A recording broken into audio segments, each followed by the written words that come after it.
Estamos aqui novamente para mais uma dica maravilhosa. Hoje falaremos do quê? Ai, quero um programa só, cadê?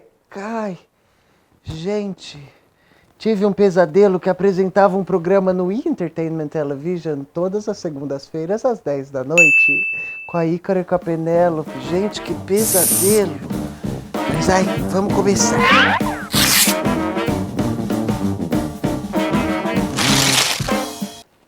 Oi, tudo bem? No programa de hoje a gente vai conversar um pouquinho sobre biscoito para assassino. Eu sei que o tema pode parecer um pouco maluco, mas assim que eu explicar, tudo fará sentido. Antes da gente começar, eu só queria tirar uma coisa que está me incomodando aqui um pouco. Bom, o tema de hoje é o seguinte. Quando a gente fala biscoito para assassino, a gente pode pensar numa série de coisas, mas eu gosto de começar tudo sempre do comecinho. Vamos lá. Desde as cidades-estado na Grécia ou do Império Romano, os grandes proprietários de terra são militares.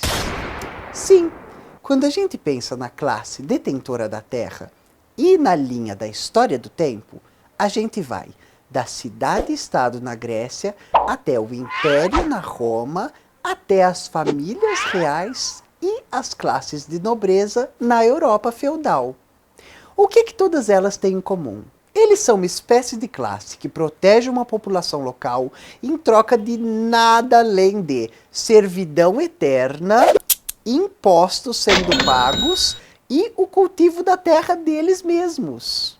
Quando a gente pensa no processo histórico, lá na cidade-estado da Grécia, um general, um vencedor militar, logo depois de uma campanha ou de uma batalha, conquistava um novo pedaço de terra para chamar de seu. Minha casa, minha vida. E esse senhorzinho, vamos chamá-lo assim, não tem nenhuma relação com a política brasileira. Esse senhorzinho fazia o quê? Anexava um novo pedaço de propriedade de terra ao que ele já tinha e distribuía entre as pessoas de sua família.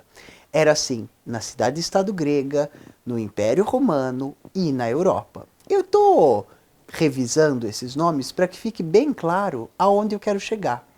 E aonde eu quero chegar é mais ou menos assim. Toda classe, ou a história de toda classe detentora de terra, está mais ou menos ligada com assassinato. Analisando essa linha de história, fica muito claro de que os grandes possuidores de terra, os monarcas, os nobres, os duques, os fidalgos, os barões, etc., são, na verdade, assassinos.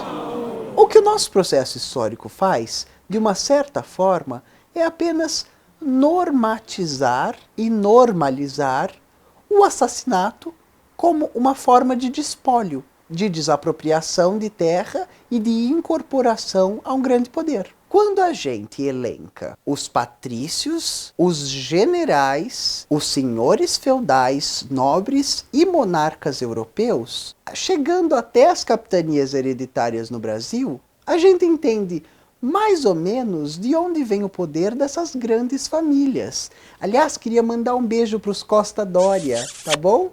Que tem ali feudo desde o século XI na Sardenha, da Itália. A herança do nosso sistema político-econômico atual é reflexo de um sistema político-econômico de desapropriação de terra, assassinato e desvalidação de culturas e populações locais. Então talvez valha a pena pensar que quando um imigrante de outro continente chega na Europa e toma um lugar para si, ou um grupo que não tem terra entra num latifúndio e toma ele para si, será que o que eles estão fazendo é reintegração de posse?